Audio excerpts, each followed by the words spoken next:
had to make sure I was on.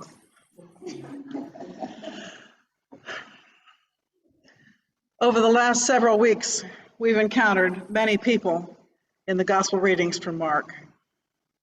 Lots of stories about the disciples, none of them very good, as you recall. They denied that Jesus was going to be crucified, Peter being the lead on that one, even after he said that Christ was the Messiah.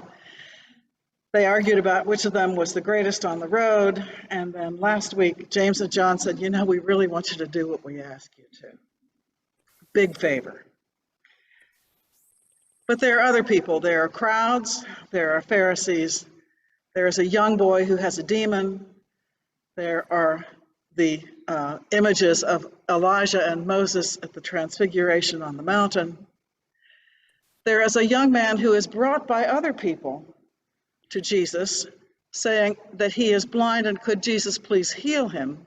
And if you'll remember, Jesus took this young man aside, and the first thing he did, he was also deaf, was to spit and make, touch his tongue and stuff. And he said, now do you see? And he said, not very well. People look like trees. So Jesus touched him again, and the second time he was healed. I've always thought that was a little strange. But the truth of the matter is that it wasn't the young man who asked for the healing. It was his friends. And so I just sort of wonder whether the first time it didn't really take, because the young man is going, I have no idea what's happening here, but I sure wish I was somewhere else. I know that feeling because I've had it myself. And then we have today's story about Bartimaeus. Bartimaeus, who is so important that he is the only person who is healed in the Gospel of Mark who is named. And he isn't just named once, he's named twice. Bartimaeus, son of Timaeus. Bar means son. So what the Gospeler is saying is, here is this blind beggar, the son of Timaeus, the son of Timaeus.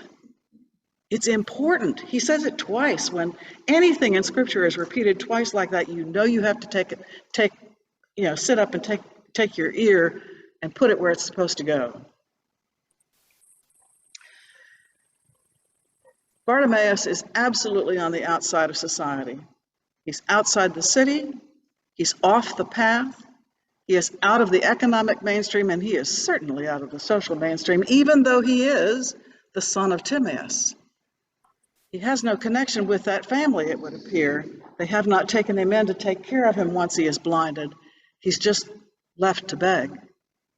And because he's a beggar, he probably has no family of his own. No one would marry him. No one would give him children. No one will give him a job. He is completely off the grid, as we would say today. Absolutely unseen. And he sits at that gate every day with his cloak in front of him to gather the coins that people might toss to him. And he's there so often, probably most of them don't even see him. He's just part of the scenery. You know how you're driving down the road and suddenly you go, oh, that's a beautiful bush. I wonder if it's been here long. And then you realize it's pretty big and it's probably been there for years. And you're just now going, that's a pretty bush. It's the same thing. We get so used to seeing things, even beggars, that we just don't see them anymore. Jesus and his disciples are coming up from Jericho. It's a rough road. It's not a road anybody really wants to be on, but there they are. It's the only way to Jerusalem. And Bartimaeus hears that Jesus is coming, and so he begins to shout, and he just doesn't shout, hey, you there, I need your help. He calls him Son of David. How does he know that? How does he know that? It's purely instinctual. It's called faith. He knows who this man is because all he's done in the last several years is hear the stories of what this man has done. And so he cries out, Son of David, have mercy on me. And the crowd suddenly notice him, and they don't really like the image he's projecting of their city. And so they go, shh, shh, shh, shut up, be quiet. He doesn't want you, and we certainly don't. But Bartimaeus is not to be quietened. He shouts even louder, "Son of David, have mercy on me." Jesus hears him. He says, "Bring him here." And it says that Bartimaeus sprung up, and throwing aside his cloak, he rushes to Jesus' side. And Jesus says, just as he did to James and John, "What would you have me do for you?" And Bartimaeus says, "I would see again." And Jesus doesn't even have to touch him. He doesn't have to do anything at all except go, "Your faith has made you well." And Bartimaeus can see, and he doesn't look back.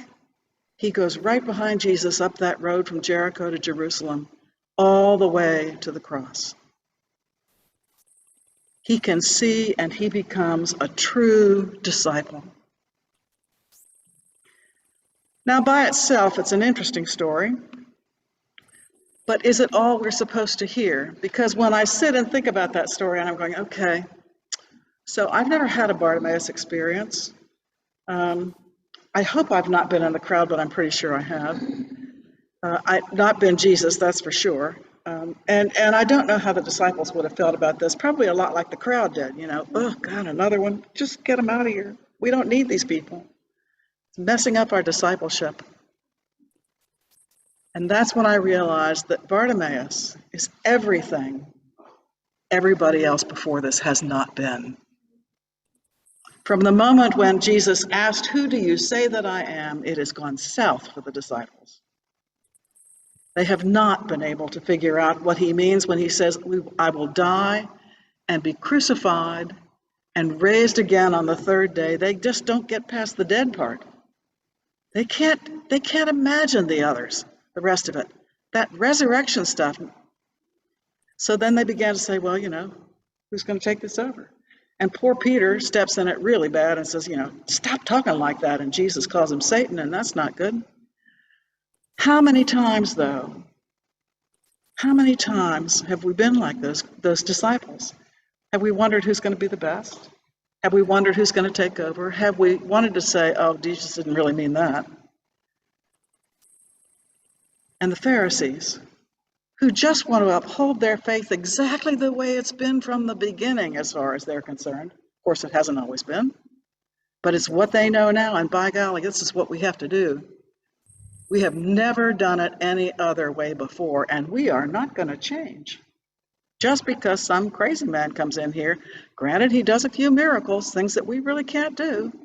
He does seem to have a pretty good knowledge of Scripture. We're not sure what seminary he went to. But he's ruffling feathers, and we can't go there. And the church does that all the time. Bartimaeus has one possession, one. It's his cloak. It is his livelihood. He has to have that to throw down so he can beg.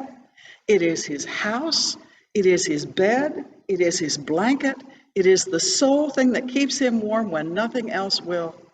And he tosses it aside and follows Jesus all the way to the cross. Well, we talked about tossing things aside last week, and I haven't changed my opinion about that. I'm happy to toss away lots of things, but there's a few I just need. I was talking with my daughter yesterday, and she said they're supposed to have an electrician come to the house she's living in this week. The electricity is really bad. The wiring has to be completely replaced. And so there is no stove, and the microwave has died. And she said, we're down to just eating cold food. And I thought about that for a while.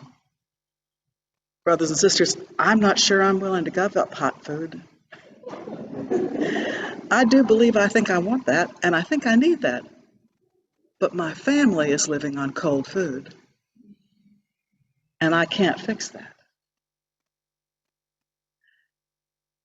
We have to be careful about what we throw away and what we keep, and whether what we keep is because we need it, but it doesn't own us. Again, this lesson from Jesus about possessions and how they hamper us and bring us down and enclose us in ways that we don't even realize until the stove goes out and we have to eat cold food. We can live on cold food. Don't want to live on cold food. We can do it. We can live on less food. Don't want to do that either.